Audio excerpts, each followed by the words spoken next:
yang ada selama perang May Day, saat May Day berlangsung, dan pasca May Day itu berlangsung. Mungkin saya bisa berikan datanya, bisa berikan link ini kepada Yahya yang akan menceritakan secara lengkap gitu ya soal data-data yang sudah diterima oleh teman-teman dari PDKN, PDKN, Pusat Data Kekerasan Nasional. Silakan Ibu. Baik, bismillahirrahmanirrahim. Assalamualaikum warahmatullahi wabarakatuh. Selamat siang rekan-rekan sekalian. Sebagaimana tadi disampaikan oleh Kak Mela, jadi kami dari tim advokasi untuk demokrasi, kami telah membuat sebuah kanal yang dimana sebenarnya kanal ini sudah kami terapkan di aksi-aksi sebelumnya gitu, terkait dengan pemantauan atau dokumentasi terhadap tindak kekerasan nasional gitu. Jadi kami mengumpulkan data-data ataupun juga berita-berita dokumentasi berdasarkan informasi yang kami dapatkan di lapangan, ataupun juga dokumentasi yang berhasil kami dapatkan dari pemberitaan di media ataupun juga dari jaringan-jaringan yang ada di daerah-daerah lain gitu. Jadi sebagaimana kita ketahui bersama, ketika aksi May Day kemarin, TAUD secara aktif turun untuk memberikan pendampingan dan juga pemantauan yang berada di lokasi aksi yang berada di Espat dan DPR ya, gitu. Karena memang pada tanggal 1 Mei lalu ada dua kegiatan untuk memperingati Hari Buruh. Yang pertama May Day Fiesta yang terletak di Monas, dan satu lagi di Espat dan juga DPR RI. Sebagaimana yang kami dapatkan datanya, bahwa aksi gebrak yang dilakukan di DPR-MPR itu dijaga oleh sekitar 4.793 personil gabungan dari TNI dan Polri, yang dimana dalam proses pengamanan aksi lalu itu kami menemukan adanya dugaan tindak-tindak kekerasan, tindak penyiksaan, ataupun juga framing yang diberikan terhadap masa aksi untuk dijadikan dalih alasan pembenaran oleh pihak kepolisian atau pihak keamanan untuk melakukan tindak kekerasan. Yang dimana dalam hal ini kami mendapatkan fakta atau temuan data di mana terdapat sekitar 58 masa aksi yang ditangkap secara sewenang-wenang oleh kepolisian, dan terdapat sekitar 20 korban mengalami luka-luka. Yang dimana data-data ini atau keseluruhan korban ini tersebar di 4 wilayah pemantauan kami, yaitu berada di Lok Sumawe, Banda Aceh, Jakarta, Bandung, dan juga Semarang, begitu. Lalu, adapun pola-pola yang kami temukan dalam aksi kemarin itu kami bagi berdasarkan data PDKN menjadi 10 model atau 10 temuan. Yang pertama yaitu adanya tindak kekerasan terhadap para medis jalanan, yang dimana total korban yang ditangkap atau yang diamankan di Jakarta lah saja contohnya, ada sekitar 14 masa aksi yang ditangkap, 4 diantaranya merupakan petugas medis gitu. Yang padahal kita sama-sama tahu mereka seharusnya dilindungi dan tidak boleh mendapatkan tindak kekerasan apapun gitu. Bahkan juga teman-teman kami yang berada di lapangan ketika itu, petugas medis itu sudah mendapatkan aksi intimidasi ataupun juga tindak kekerasan semenjak pukul 11 atau semenjak terjadinya aksi peringatan May Day 1 Mei 2025 lalu. Lalu yang kedua yaitu adanya kekerasan fisik. Kekerasan fisik di sini terdapat mulai dari adanya tindak pemukulan, tendangan, penyeretan, dan bentuk penyerangan fisik lainnya. Bahkan 1 dari 14 korban yang kami dampingi itu mengalami tindak kekerasan durasinya sekitar 3 hingga 4 menit yang menyebabkan korban tersebut mengalami luka-luka dalam gitu. Lalu selanjutnya adanya penangkapan hasil penjebakan dengan menggunakan ambulans. Ini pemantauan atau data yang kami temukan yang terjadi di aksi Semarang gitu. Yang dimana ini merupakan pola ini kami temukan karena adanya upaya penangkapan secara paksa yang dilakukan oleh kepolisian gitu, yang ditujukan kepada masa aksi yang membutuhkan pertolongan medis. Lalu selanjutnya ini yang mungkin masih sekali kami temukan tidak hanya di aksi-aksi saat ini, yaitu adanya pembingkaian buruk terhadap masa aksi begitu. Jadi sebagaimana kita ketahui bersama pihak kepolisian dalam melakukan pengamanan kemarin, mereka menggunakan dalih atau mengkambing hitamkan kelompok-kelompok anarko untuk membenarkan adanya tindak kekerasan, tindak penangkapan sewenang-wenang dan lain-lain terhadap masa aksi begitu. Ini tidak hanya terjadi di Jakarta, tetapi juga di Semarang, di Bandung, dan juga di Lok Sumawe. Lalu selanjutnya yaitu adanya tindak kekerasan seksual terhadap perempuan.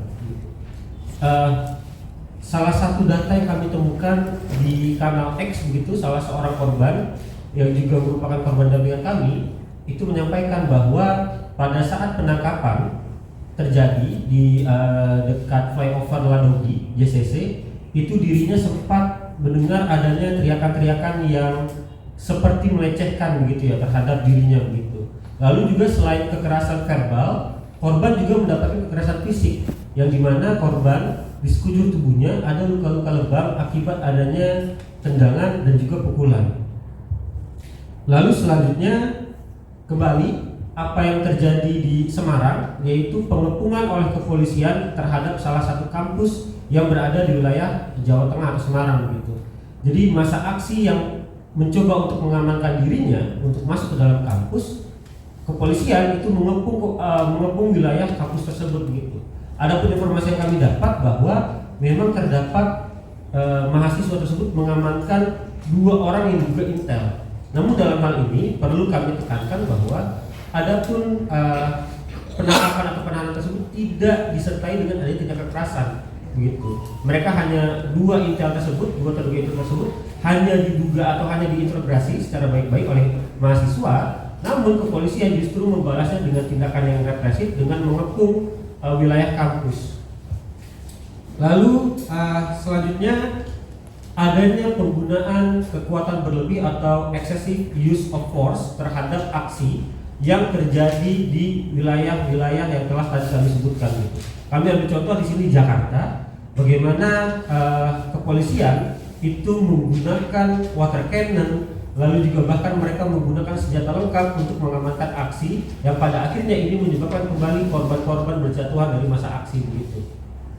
Lalu yang selanjutnya bahwa kami dari TAUD, Tim Advokasi untuk Demokrasi, ketika tanggal 1 Mei lalu kami memberikan akses atau pendampingan hukum terhadap 14 korban yang ditangkap secara sewenang-wenang oleh kepolisian gitu.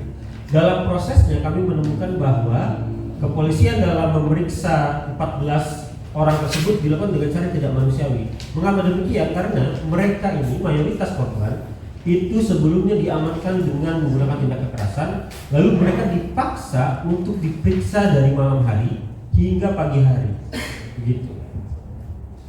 Lalu selanjutnya yaitu adalah pola yang juga kami temukan, yaitu adanya penutupan akses terhadap fasilitas umum, dalam hal ini JPO, jembatan penyeberangan orang, dan juga jalan raya dengan menggunakan kawat duri dan juga beton.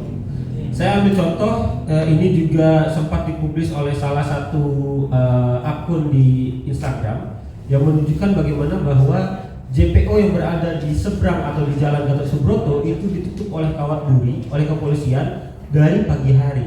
Yang sebagaimana kita tahu bahwa JPO tersebut merupakan satu-satunya akses mungkin jalur evakuasi bila terjadi chaos pada masa aksi begitu. Namun kepolisian sudah menutup JPO tersebut dengan kawat duri sehingga membuat akses tersebut terhambat dan tidak bisa diakses begitu. Nah, teman-teman, pola-pola yang tadi telah saya sebutkan itu sebetulnya bukanlah pola-pola baru yang kami temukan hanya pada aksi May Day kemarin. Bahwa pola-pola tadi juga sudah kami temukan sejak aksi yang terjadi pada tahun 2019, yaitu aksi reformasi korupsi, dan juga aksi terbaru terakhir yaitu aksi terhadap tolak RUU TNI. Sehingga ini menunjukkan bahwa tidak adanya upaya atau keinginan dari kepolisian untuk memperbaiki pola pengamanan atau kerja-kerja mereka yang pada akhirnya justru membuat pola ini terus berulang, menyebabkan terus berjatuhannya korban dan terus menciptakan adanya dugaan pelanggaran hak asasi manusia terhadap masa aksi di May Day kemarin gitu. Mungkin itu dulu Kamela terkait data-data pemantauan yang berhasil kami himpun melalui kanal Pusat Data Kekerasan Nasional atau PDKN. Kurang lebihnya saya mohon maaf. Terima kasih. Terima kasih Yahya. Tadi itu gambaran singkatnya teman-teman. Tapi setelah ini Alif akan mengatakan, kalau mau berdiri boleh. Akan ada presentasi dari kami soal temuan, dan berikut juga dengan bukti-bukti foto dan video gitu ya yang akan ditampilkan oleh Alif. Disclaimer di awal, foto dan video ini mungkin banyak sekali mengandung unsur kekerasan. Jadi jika teman-teman mungkin yang ada di YouTube tidak berkenan untuk melihatnya, bisa di skip sebentar gitu ya, atau teman-teman di sini yang juga ada kekhawatiran melihat foto atau video serupa seperti ini, mungkin juga bisa sejenak mendapat ruangan ini jika tidak kuat gitu ya. Disclaimer kami dari awal, karena foto dan video ini kami dapatkan dari langsung orang-orang yang ada di lapangan atau dari media sosial. Tapi ini paling banyak memang dari tim-tim media gitu ya, organisasi dan juga perorangan. Saya serahkan ke Ali. Baik, terima kasih Mbak Mila. Izinkan saya untuk sambil menjelaskan berdiri di depan layar. Ya, paling tidak mungkin nanti ada beberapa, tadi mungkin di awal sudah dijelaskan terkait pola oleh Yahya gitu di depan. Nah, saya akan lebih menguraikan secara detail upaya bagaimana kita dapat menunjuk hidungnya langsung gitu, siapa sebenarnya pelaku kekerasan dalam aksi May Day 2025 seperti itu. Oke, slide berikutnya. Ya, paling tidak kami menemukan berdasarkan aduan, pendampingan hukum dan dokumentasi yang diperoleh selama pra-aksi, aksi dan juga pasca aksi, kita menemukan 6 klasifikasi temuan dan 19 bentuk tindakan yang dialami oleh para peserta aksi May Day 2025. Selanjutnya, nah ini mungkin bagian ya, bagaimana kita memilah klasifikasi temuan dan juga bentuk-bentuk tindakan dari masing-masing klasifikasi temuan. Oke, selanjutnya, ya kami soroti di awal terkait siapa sebenarnya aktor pelaku yang berhasil kami identifikasi selama pengumpulan pendokumentasian yang dilakukan oleh TAUD secara bersama-sama. Paling tidak memang ada 3 aktor yang berhasil diidentifikasi, yaitu pertama yaitu anggota Polri, khususnya Satuan Sabara. Satuan ini berada di bawah Badan Pemeliharaan Keamanan Polri, seperti itu. Khususnya mungkin satuan wilayah kerjanya berada di wilayah Polda Metro Jaya. Kemudian yang kedua yaitu Perwira Pertama Polri. Kalau teman-teman mungkin lihat badge di bahu polisi itu strip 1 sampai strip 3, nah itu adalah Perwira Pertama Polri. Nah ini kami temukan atas dasar dari dokumentasi di sekitar gerbang belakang DPR, itu gerbang Pancasila, dan juga di dekat kolong flyover Jalan Gerbang Pemuda. Dan kemudian yang ketiga adalah aparat tidak berseragam atau beridentitas. Nah ini sering sekali ditangkap bahwa mereka selalu berkeliaran di dekat-dekat dengan anggota Polri yang memang berseragam, khususnya tadi ya Satuan Sabara. Selanjutnya, ya terkait klasifikasi temuan penyiksaan, ada beberapa bentuk, diantaranya adalah kekerasan fisik gitu ya. 13 dari 14 orang yang dilakukan penangkapan kemarin itu mengalami kekerasan seperti itu. Bahkan 4 dari 14 peserta aksi yang ditangkap merupakan para medis seperti itu. Jadi dari sisi tugas para medis itu kan untuk memberikan pertolongan pertama terhadap para peserta aksi yang memang mengalami luka gitu. Nah kemudian 3 peserta aksi mengalami luka bocor di kepala. Itu kami identifikasi dan konfirmasi saat melakukan pendampingan hukum di Polda Metro Jaya. Kemudian juga yang ketiga, ada kekerasan fisik juga yang dialami oleh teman-teman jurnalis. Salah satunya yang berhasil diidentifikasi adalah dari LPM Progresif di Jakarta dan satu jurnalis di jurnalis Tempo di Semarang. Kemudian bentuk kekerasan lain adalah kekerasan psikis atau psychological torture. Ya, kekerasan psikis ditemukan saat melakukan pendampingan terhadap peserta aksi ya di Polda Metro Jaya. Bagaimana mereka dalam kondisi tidak dalam keadaan sehat dipaksa untuk dilakukan pemeriksaan oleh penyidik di Polda Metro Jaya seperti itu.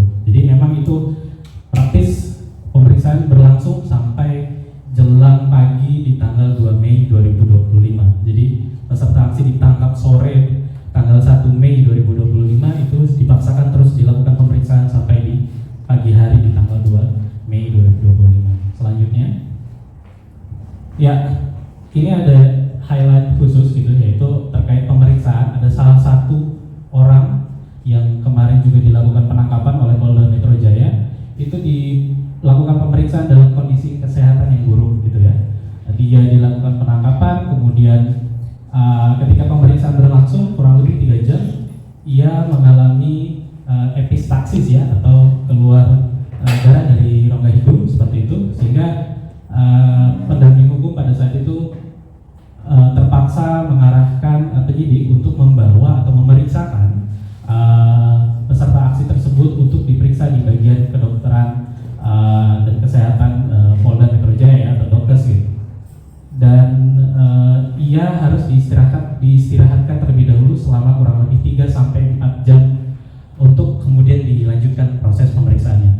Namun ketika selang beberapa menit pasca memang ada perintah ataupun instruksi dari dokter ataupun piket kesehatan di Dokes untuk tadi diberikan istirahat 3 sampai 4 jam. Selang beberapa menit ketika tim pendamping hukum keluar dari ruangan pemeriksaan, peserta aksi tersebut dipaksa untuk melanjutkan pemeriksaan. Dan ada beberapa tambahan pertanyaan yang paling tidak kami hitung itu durasinya sampai 3 jam. Nah, dari situ kita coba merujuk peserta aksi untuk dibawa ke rumah sakit terdekat seperti itu. Jadi memang ada proses perdebatan ya dengan bidang Dokes dan juga penyidik di Polda Metro Jaya seperti itu. Selanjutnya, ya ini mungkin tayangan ataupun cuplikan yang kalau di sebelah sini ini di belakang gedung DPR, yaitu di gerbang Pancasila. Jadi tadi ya teridentifikasi siapa atau satuan mana dari Polri itu yang melakukan kekerasan. Oke, ini di pagi hari ya teman-teman. Jadi pagi hari sudah ada tindakan represif ataupun kekerasan dari aparat Polri, yaitu di belakang gedung DPR.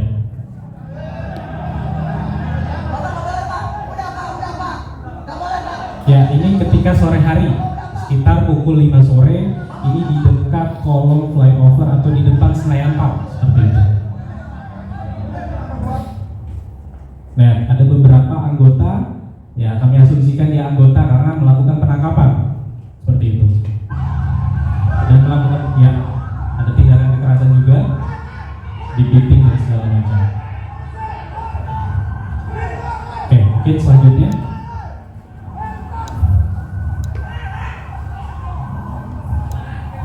Ini juga ada cuplikan lain. Ya, kita identifikasi tadi ada beberapa aparat Polri yang juga menggunakan seragam tidak berseragam gitu ya. Ini di kolong flyover Jalan Gerbang Pemuda.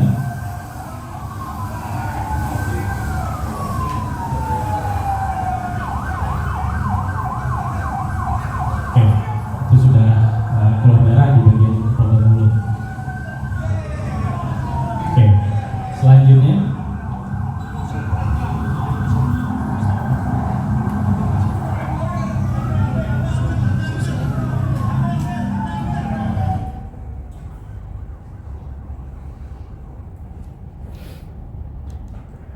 ya, ini mungkin cuplikan dari betapa alotnya kita untuk berupaya merujuk dan luka ya akibat penangkapan untuk dirujuk ke rumah sakit seperti itu.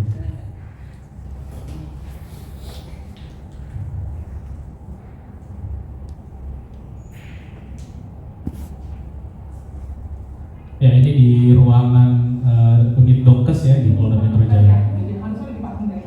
Bahwa situasi seperti itu, apakah mungkin jenis stres hilang atau kondisi fisik lainnya dengan psikolog doang gitu loh. Jadi kalau dibilang tadi alasan stres doang sebenarnya tidak perlu dirujuk, saya justru mempertanyakan analisa tersebut gitu. Itu loh dok. Oke, mungkin bisa dilanjutkan. Iya gitu. Alasannya apa nih? Ya, tadi juga sudah di highlight oleh Yaya, itu ada tindakan kekerasan seksual juga, yaitu fisik dan non fisik gitu ya. untuk di non fisik sendiri ada beberapa kata-kata dari polisi ataupun kekerasan secara verbal gitu ya, dengan melontarkan beberapa cacian gitu terhadap salah satu perempuan peserta aksi di May Day.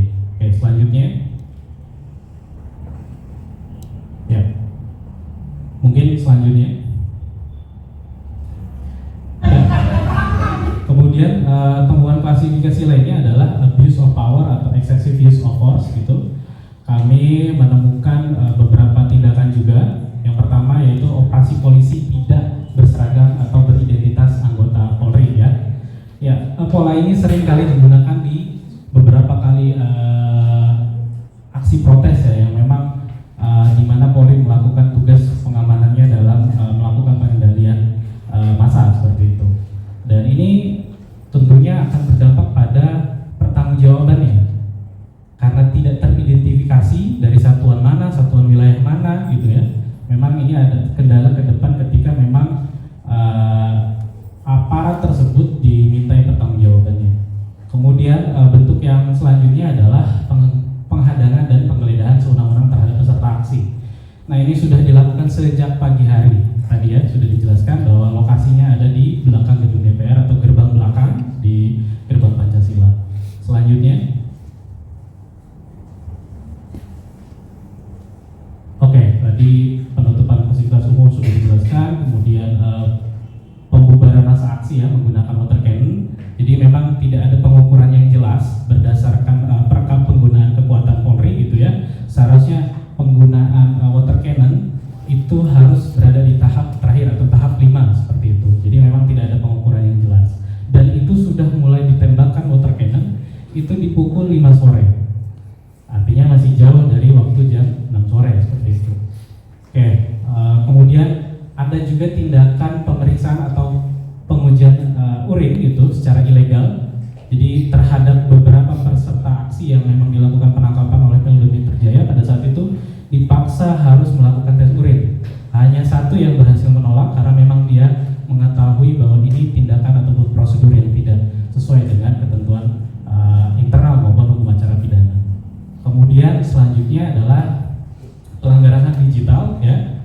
Memang pada saat proses pendampingan kami menemukan ada upaya untuk melakukan penyitaan terhadap perangkat digital, khususnya ponsel ya atau gawai gitu, dan perangkat-perangkat lain yang memang itu belum bisa dilakukan karena dalam proses penyelidikan seperti itu. Jadi tindakan upaya paksa harus dilakukan pada tahapan penyidikan. Pada saat itu memang kami asumsikan bahwa itu masih dalam tahap penyelidikan karena memang berita acara interogasi, berita acara klarifikasi itu tidak diatur sama sekali dalam hukum acara, kitab undang-undang hukum acara pidana. Oke, selanjutnya ya, ini di depan gedung DPR ya, di Jalan Gatot Subroto, ini JPO. Nah, ini untuk menunjukkan bahwa kita mengidentifikasi ada aparat polisi yang tidak berseragam atau ya berpakaian biasa seperti itu ya, seperti sipil. Nah, jadi pola ini mungkin ke depan akan dilakukan ya atau dikopi oleh aparat kepolisian ketika melakukan pengamanan terhadap peserta aksi. Oke, selanjutnya ya, ini di depan Senayan Park. Oke. Oke, tadi ya menunjukkan kembali bahwa tidak ada identitas lengkap, atribut lengkap untuk menunjukkan bahwa dia adalah anggota Polri yang sedang bertugas melakukan pengamanan aksi. Selanjutnya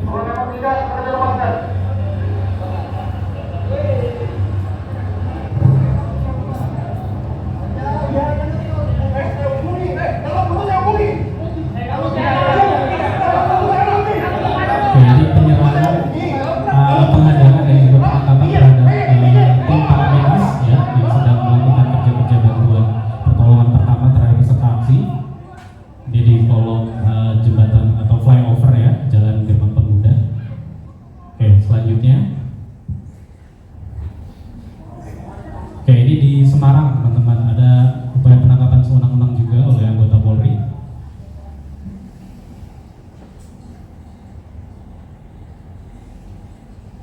Oke, mungkin bisa dilanjut saja. Ya, ini di sore hari ya, masih di pukul 5 sore itu, ini sudah dilakukan pembubaran masa aksi seperti itu. Oke. Pembubaran ini juga mungkin kami konfirmasi terhadap beberapa peserta aksi yang dilakukan penangkapan. Mereka bahkan belum mendengar 3 kali peringatan yang semestinya itu dijadikan sebagai prosedur ya untuk sebelum melakukan pembubaran. Oke, selanjutnya.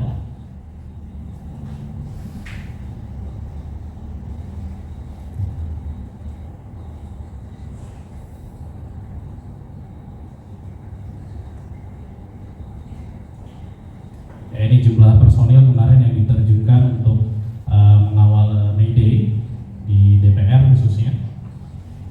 Selanjutnya, oke ya, ini memang terkait penghalangan akses bantuan hukum dan pelanggaran hukum acara pidana gitu ya. Ada beberapa hambatan yang kami temukan ketika melakukan pendampingan. Pertama, memang kita tidak mendapatkan akses informasi secara cepat gitu terkait identitas ataupun nama-nama peserta aksi yang dilakukan penangkapan.